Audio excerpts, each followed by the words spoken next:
Hey guys, Igor here, and welcome to Upgrade. Job's done. So how does this work? Well, we take a subject, and we design 3 different versions of it, with each one being progressively upgraded. Then we break down those design decisions, and in the end, hopefully, we end up with a really cool version of the original subject. So let's get into today's topic and take a look at what we've got. Good idea. Let's do some body work. So a technical is also known as a non-standard tactical vehicle, or a light improvised fighting vehicle. It's basically a pickup truck with a big ol' honkin' machine gun mounted on the back. Do you guys remember Command & Conquer Generals? That was the first time I've ever seen a technical, and that game came out in 2002, 2003, so I was only about 11 years old. But I remember the GLA faction had them, and I thought they were pretty cool, and I figured this would be a great subject for today's video since a technical can be improvised in so many different ways, and there's so much things you can put on it. So let's get into that and see what I've come up with. Before we can upgrade anything, we need something to upgrade. So I went ahead and drew this basic truck. It's just a civilian model, no upgrades, nothing. You can see it's a little bit rusty, a little bit worn out, but obviously we're going to be upgrading it. So let's get into that and start with level 1. Now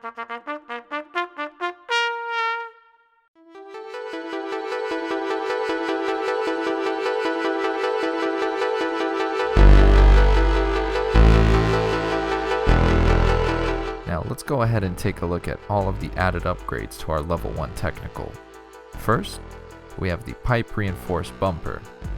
This being iron or steel plumbing pipes that you just weld to your bumper. The next thing you'll notice is the welded scrap armor on the driver's side door as well as the bed of the truck to protect whoever is sitting in the back. And of course, what's a fighting vehicle without fighting capabilities? So you have a trusty RPK mounted on the bed of the truck. And arguably the most important upgrade, a little bit of wire taillight covers. You gotta get those eBay upgrades in as well. And with that said, we have our level 1 technical.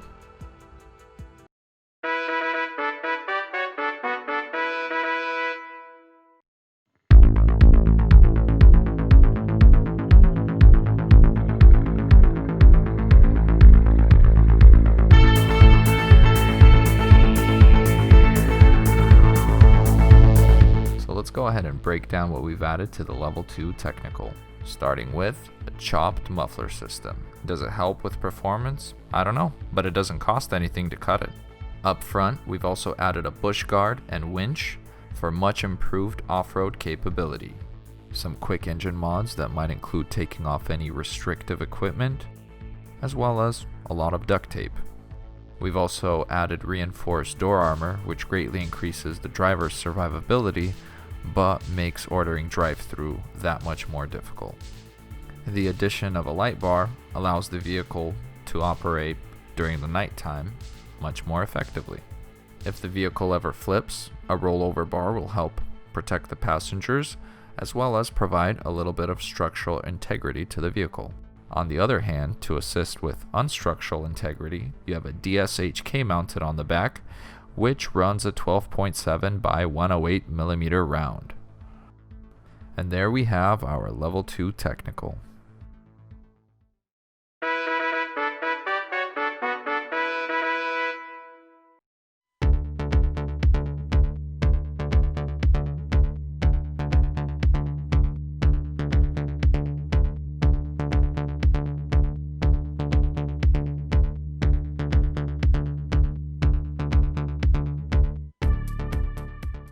Alright, let's go ahead and break down all the upgrades of the level 3 technical, starting with the heavy duty suspension. Because of all the armor that's been added, you gotta have the upgraded suspension to carry all that weight. And to carry all that weight, you're also gonna need a more powerful engine. So we cut a hole in the fender, stuck a massive downpipe out of it, and make sure all those exhausts do not get restricted by airflow. Hey, let's not add a snowplow, is what I would say if I was a loser. So we've got a massive snowplow that's going to help push stuff out of the way, as well as protect from small arms fire. And when you do get fired on by small arms or small feet, you're going to want to get out of there pretty quick. So we went ahead and took out a headlight and stuck a performance intake in its place. Since the level 3 is not really about cutting corners, we went ahead and threw in a supercharged crate engine in here. All that added armor needs added power to push it along. And unlike the previous 2 levels, we've added sloped armor to the front of the windshield, so now the driver can keep his face protected. We also upgraded the crappy old halogen light bar to an LED light bar. So that's pretty cool, I guess. And you know what else is cool? A heavily plated armored door with peephole. What's the password? I don't know. Alright, come on in. The roll cage was also extended to cover most of the truck to further help stiffen the chassis. The rear armament was upgraded with a ZPU-1 14.5mm anti-air cannon. This thing is absolutely ridiculous. And a small shield was added to the front to help the gunner protect himself from retaliating small arms fire. The armor coverage had been extended throughout the entire truck, as well as further covering the bed, and the wheels and tires have been upgraded to meet with the demands of the added weight and performance of the rest of the truck. And here we have our level 3 technical. And if you guys made it this far, thank you so much for watching. I'd really appreciate your feedback. Let me know what you think of this series. Do you want to see more angles of the subjects? Do you want to see cutouts and internal parts? Please leave them down below in the comments. I'm going to go through and make sure I read everything. And hope you have a great day.